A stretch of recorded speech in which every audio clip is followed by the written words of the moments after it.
Alright, I'm recording this in late May of 2021, and we need to be in this together.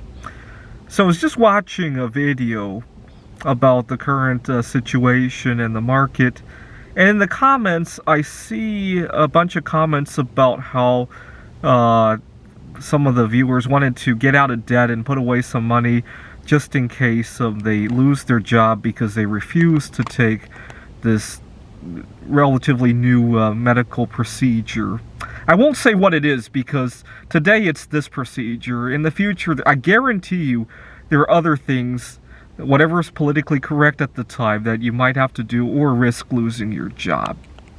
So there was some discussion about that. I put in my input as well. But I think, see, a good 30% of the population is on board, right? But they're silently on board.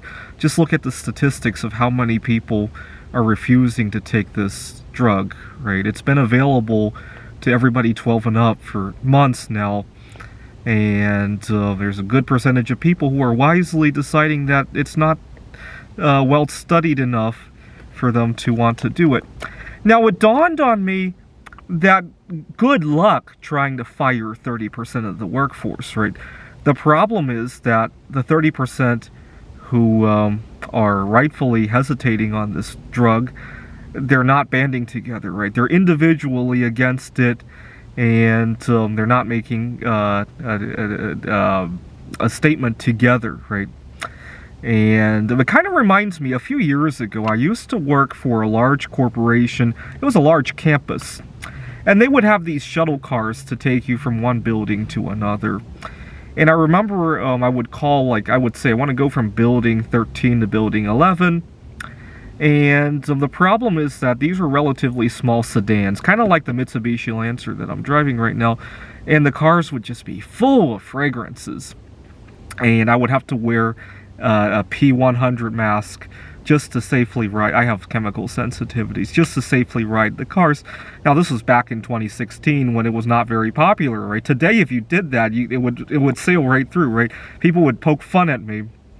Now, I called the corporate, or at least the people responsible for running that shuttle service. I was telling them, you could set aside some fragrance-free cars, right? I bet 20 years ago, when you called for a shuttle, you could say smoking or non-smoking, right? You could do that for your fragrances. And the people told me, well, there's not enough demand for that. And I thought that was funny because within that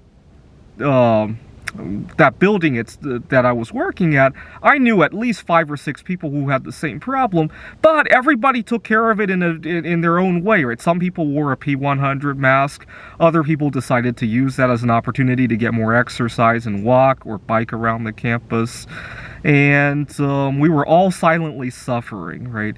If we had just grouped together, we could have gotten what we wanted. I think eventually they did have that kind of policy.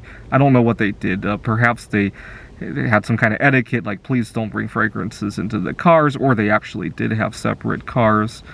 But you get the idea, right? The same kind of principle applies now today to the people who are worried about being a guinea pig for this drug, that they're worried about losing their job for not taking. When 30% of people are refusing to take something, you can't fire 30% of the workplace. You can only do it if you divide and conquer them, right? So let's all be in this together and stay safe. Thanks for watching.